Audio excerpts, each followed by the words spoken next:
भुगतान का जो प्रोसेस है, पहले तो हाथों हाथ सेंटर में मिलता था, लेकिन अब उसके बिल बना करके ट्रेजरी को भेजने पड़ते हैं, और उस बाद में जब पास होता है तब जो भी एम्प्लॉयज जो ड्यूटी करते हैं विक्षक के रूप में या अन्य किसी भी कार्य के रूप में, उनका जो भी पेमेंट है वो उनके खाते में जमा होता है। इसके लिए सालाना दर्पण पे मैनेजर पे बिल कैसे बनाएंगे, क्योंकि अभी तक IFMS 3.0 पे ऑप्शन नहीं आया बिल बनाने का। वो ऑप्शन है पे मैनेजर पे बनाना है और FVC बिल के रूप में आपको बिल बनाना है।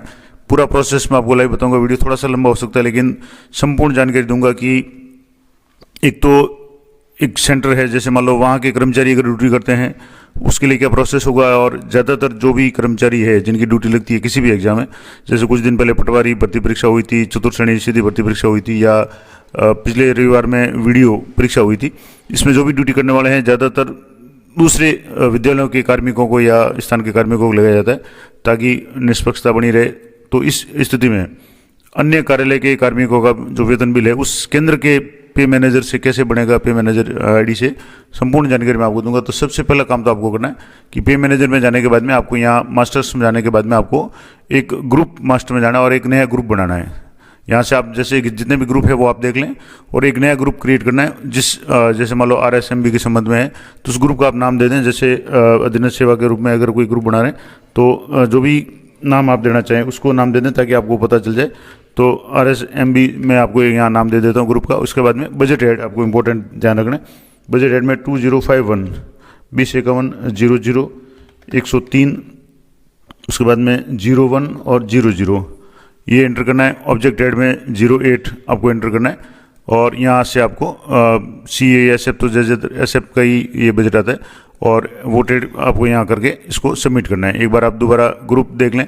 ग्रुप आप कोई भी नाम दे दें, पटवारी परीक्षा दे दें, अधीनस्थ सेवा बोर्ड का नाम दे दें, ताकि इस संबंध में जितने भी इस बजट से संबंधित जो भी बिल होंगे, यानी अधीनस्थ कर्मचारी अधीनस्थ सेवा बोर्ड जो है या राजस्थान कर्मचारी चयन बोर्ड है, उसके जो भी पेमेंट वगैरह होंगे वो उसी बजट हेड से होंगे।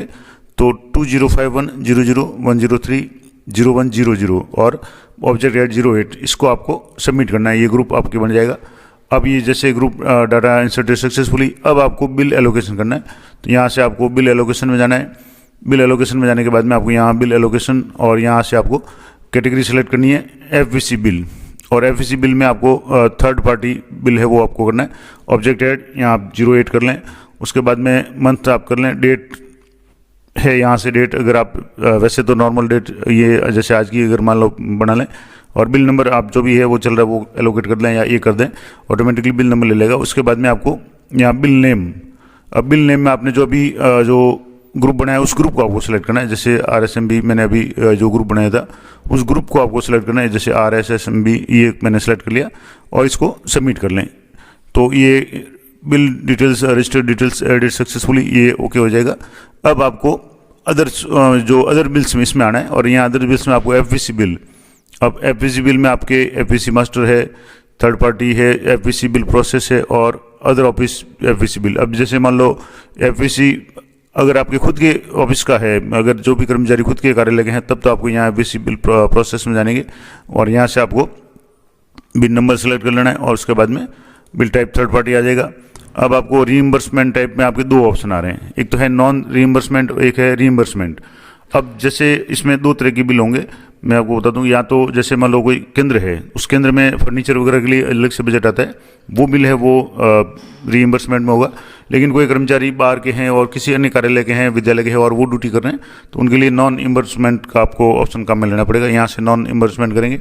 अब यहाँ आपको जैसे नॉन इम्बर्समेंट का तो आपके जो भी पार्टीज वगैरह है या आप स्टेशनरी वगैरह वो करेंगे, और इम्बर्समेंट में है इसका मतलब आपको कर्मचारियों को यहाँ से सिलेक्ट करना है, एम्प्लॉय को सिलेक्ट करना पड़ेगा। तो थोड़ा सा मैंने कन्फ्यूज हो गया। तो यहाँ रीइंबर्समेंट, इम्बर्समेंट का मतलब तो है रीइंबर्समेंट है, इसका मतलब तो है कि कर्मचारी को है, और नॉन रीइंबर्समेंट का मतलब है कि आपके जो भी कार्यालय संबंधित भुगतान है, किसी स्टेशनरी से अपने सामान लाई है, परीक्षा संबंधित जो सामग्री लाई उसको भुगतान करना है। तो जैसे इम्बर्समेंट में आप यहाँ क्लिक करेंगे तो जो भी एम्प्लॉयज़ आपके यहाँ के होंगे वो तो सीधे यहाँ से सिलेक्ट हो जाएंगे। जैसे मैं एक एम्प्लॉय को यहाँ से सिलेक्ट कर रहा हूँ तो यहाँ आपके एम्प्लॉय सिलेक्ट हो जाएगा। आप यहाँ बाय नेम भी सर्च कर सकते हैं और यहाँ आपके जो डाटा है वो शो हो जाएगा। अब इसमें आपको जो मेन काम जो करना है, एग्जाम के समय में जो भी शिक्षक है उनसे बैंक डिटेल्स वगैरह ली जाती है और DDO कोड लिए जाते हैं, इसीलिए जाते हैं कि यहाँ आपको एम्प्लॉय का नाम आ जाएगा, अकाउंट नंबर आ जाएंगे, वो वेरीफाई कर लें, चेक कर लें। उसके बाद में रेफरेंस आईडी नंबर है और इनवॉइस नंबर। अब रेफरेंस आईडी नंबर नहीं लिखें तो भी इनवॉइस नंबर, यानी जो बिल आपने क्रिएट किया है, आपको एक ऑफिस ऑर्डर के लिए क्रिएट करना पड़ेगा केंद्र से, क्योंकि ये सारा काम परीक्षा केंद्र के लॉगिन से होगा। तो परीक्षा केंद्र से एक सैंक्शन ऑर्डर जारी होगा कि इस आदेश के तहत इनका जो भी भुगतान है वो किया जाएगा। और इनवॉइस डेट है, यहाँ सैंक्शन ऑर्डर की नंबर आ जाएंगे, सैंक्शन डेट कब तारीख किस तारीख को सैंक्शन ऑर्डर किया, मान लो जैसे 2 दिन पहले बनाया तो वो कर लें।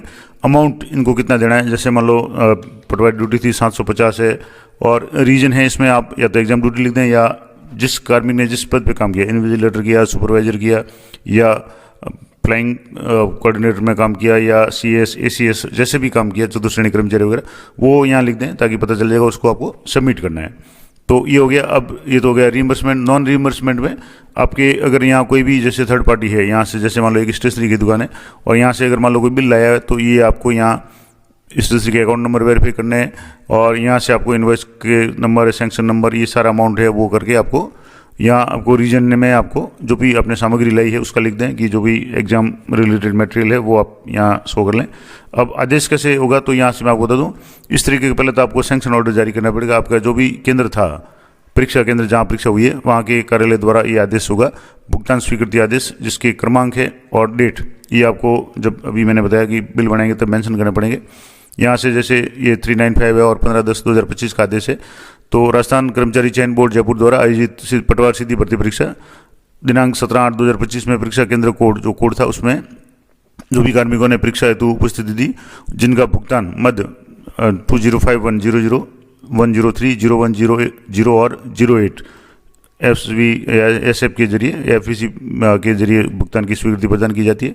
और इस तरीके से आपको ये संलग्न सूची है, कार्मिकों के नाम वगैरह आ जाएंगे, और इस तरीके से ये प्रपत्र 11 प्रपत्र जो भी होंगे वो सारे आपको जब बिल फॉरवर्ड करेंगे उससे पहले आपको अपलोड करने पड़ेंगे। ये प्रपत्र आप तैयार कर करके, जिसमें एक तो लिस्ट आ जाएगी कार्मिकों के नाम, यानी जिसने वीक्षक के रूप में ड्यूटी की, किसके रूप में की, कार्मिक का नाम है और मूल पद क्या है, वीक्षक के रूप में ड्यूटी की, कुल कितने सत्र में ड्यूटी की, उनकी दर क्या है और कितनी राशि इनको पेमेंट की जानी है। जैसे 750 है, 2 सत्र में ड्यूटी की है 2 बार।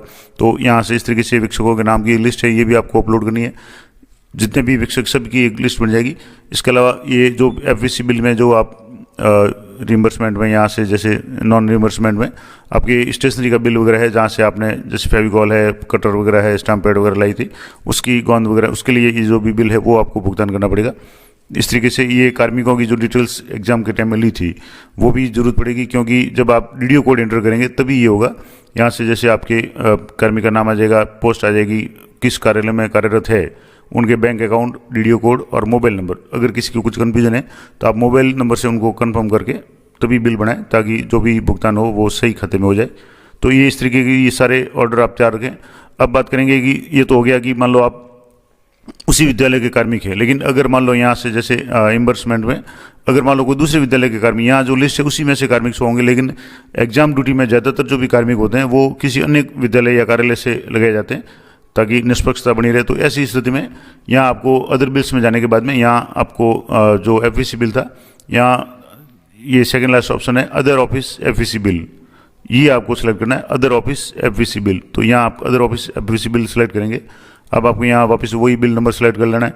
अब यहाँ आपको DDO कोड एंटर करना पड़ेगा कि जिस DDO कोड के आप कार्मिक का चयन कर रहे हैं वही कार्मिक यहाँ सेलेक्ट हो या नहीं हो। तो ये जो लिस्ट मैंने अभी आपको बताई थी, यहाँ से मान लो ये जैसे ये कार्मिक है, यहाँ से मान लो कोई भी ये कार्मिक मैं कर रहा हूँ, यहाँ से जैसे ये 143 ये जो DDO कोड है इसको मैं आपको सेलेक्ट करके बता रहा हूँ। यहाँ से जैसे यहाँ से आपको ये DDO कोड है, तो यहाँ से मैं जैसे ये DDO कोड है और यहाँ आपको यहाँ पे क्लिक करेंगे तो यहाँ आपको नाम एंटर करना है, उस कार्मिक को आपको सेलेक्ट करना है। तो यहाँ से जैसे मैं एक कार्मिक को यहाँ से सेलेक्ट कर रहा हूँ, तो यहाँ से जो भी कार्मिक है ये अब यहाँ से ये जैसे ये नाम आ गया। आप स्टार्टिंग के 2-3 लेटर टाइप करेंगे तो नाम आ जाएगा, इस नाम को आपको सेलेक्ट करना है। तो इनकी डिटेल्स आ जाएगी, जैसे ये नाम आ गया, फादर का नाम आ गया, बैंक अकाउंट के नंबर आ गए। अब आपको ये ध्यान रखना है कि यहाँ जो आपने सैंक्शन ऑर्डर जारी किया था, इनमें से कंफर्म करना है कि ये जो कार्मिक थे जिनका यहाँ मैंने डीडीओ कोड सेलेक्ट किया है, उनके अकाउंट नंबर में लास्ट में जैसे 55 है, तो यहाँ भी आप चेक कर लें कि यहाँ भी यहाँ लास्ट में 655 है। इसका मतलब है इनका अकाउंट नंबर सही है और यही कार्मिक है। हो सकता है कई बार एक ही नाम के उस कार्यालय में 2 कार्मिक हो या उन डीडीओ के अंडर में, क्योंकि ये डीडीओ कोड है जिसमें कई सारे कार्मिक हो सकते हैं। तो अब यहाँ आपको सैंक्शन ऑर्डर है जैसे 395, जो भी मैंने सैंक्शन ऑर्डर आपको दिया था वो करना है। सैंक्शन डेट थी, तो इस आदेश में आपकी जो शुरुआत में सैंक्शन डेट दी हुई है, उस सैंक्शन डेट को आपको यहाँ जैसे मैंने शुरुआत में बताया था, यहाँ से जो सैंक्शन डेट है ये आप यहाँ से देखेंगे 15/10/2025 है। तो सैंक्शन डेट आप यहाँ एंटर कर लें। यहाँ से जैसे सैंक्शन डेट आपने एंटर कर ली, ये सैंक्शन डेट है 15/10 है, तो यहाँ से जैसे 15/10 ये सैंक्शन डेट एंटर कर ली। बिल नंबर, बिल इन्फॉर्म में आपकी बिल के इन्फॉर्मेशन में आप जैसे उसने ड्यूटी कैसे की तो इन्विजिलेटर कर लें, जो भी कर लें। और उसके बाद में अमाउंट है, अब जैसे 750 था तो यहाँ 750 करके इसको आपको सबमिट पे क्लिक करना है। जैसे आप सबमिट करेंगे यहाँ ओके हो गया और यहाँ से आपके नीचे ये नाम आ जाएगा। और इस तरीके से जिन जिन कार्मिक को आप सेलेक्ट करेंगे डीडीओ कोड वाइज, उनकी लिस्ट नीचे ऐड होती जाएगी। अब मान लो आपको लगता है कि ये कार्मिक है, गलत सेलेक्ट हो गया, कई बार ऐसा भी होगा कि आप बिल बनाएंगे तो एक ही कार्मिक का नाम 2 बार आएगा, तो ऐसी स्थिति में यहाँ से आप इसको डिलीट कर दें। तो डिलीट करके आप यहाँ से कर सकते हैं, तो ये इस तरीके से आपको ये डिलीट हो जाएगा। अब आप इसको दोबारा भी सिलेक्ट कर सकते हैं, जैसे अभी ये डिलीट नहीं हुआ तो मैं आपको दोबारा यहाँ से डाटा कांट भी डिलीट, तो अगर सामान्य रूप से डिलीट हो जाता है लेकिन कोई टेक्निकल कारण हो तो नहीं होगा, तो ये आपको करना है। अब आगे का प्रोसेस बताता हूँ। तो मैंने आपको बता दिया कि ये तो एक तो ये हो गया कि अब इसमें आप डिलीट भी कर सकते हैं, हालांकि जैसे ये डाटा भी कोई कारण से डिलीट नहीं हो रहा है, लेकिन डिलीट का ऑप्शन है, मैंने बिल बनाया है उसमें भी है। अब एक तो हो गया कि कोई कार्मिक है जो उसी कार्यालय का है, दूसरा हो गया कि कोई कार्मिक है जो उस कार्यालय का नहीं है, दूसरे कार्यालय का है, तो आप यहाँ से अदर ऑफिस एफईसी बिल में जाकर के उनको ऐड कर सकते हैं। तीसरा है कि अगर कोई जैसे मान लो एफईसी में थर्ड पार्टी आपको ऐड करनी है, अब जैसे अपडेट थर्ड पार्टी का ऑप्शन है, इसमें जाना है, तो आप कैसे करेंगे? समस्या कब आएगी कि जब कोई ऐसे कार्मिक है जो नवनियुक्त है या जिनकी साल भर की सर्विस हुई है और उनकी ड्यूटी लगा दी, तो उनका पे मैनेजर पे कोई डाटा नहीं है, उनके डीडीओ कोड से आप सर्च करेंगे तो पे मैनेजर पे उनका नाम नहीं आएगा। ऐसी स्थिति में उन कार्मिकों को थर्ड पार्टी के रूप में आपको पहले अपडेट करना पड़ेगा, यानी ऐड करना पड़ेगा। ऐड करने के बाद में आपको उनमें जो इम्बर्समेंट का जो बिल बनाते हैं उसमें जाकर के उनको आपको ऐड करना पड़ेगा। जैसे यहाँ से आपने थर्ड पार्टी आप ऐड कर रहे हैं किसी को, मान लो यहाँ तो जो भी है वो है, अब ये तो थर्ड पार्टी अपडेट का है कि इनकी अगर कोई डिटेल्स अपडेट करनी है तो ये तो वहाँ से हो जाएगा, ये अपडेट का ऑप्शन है।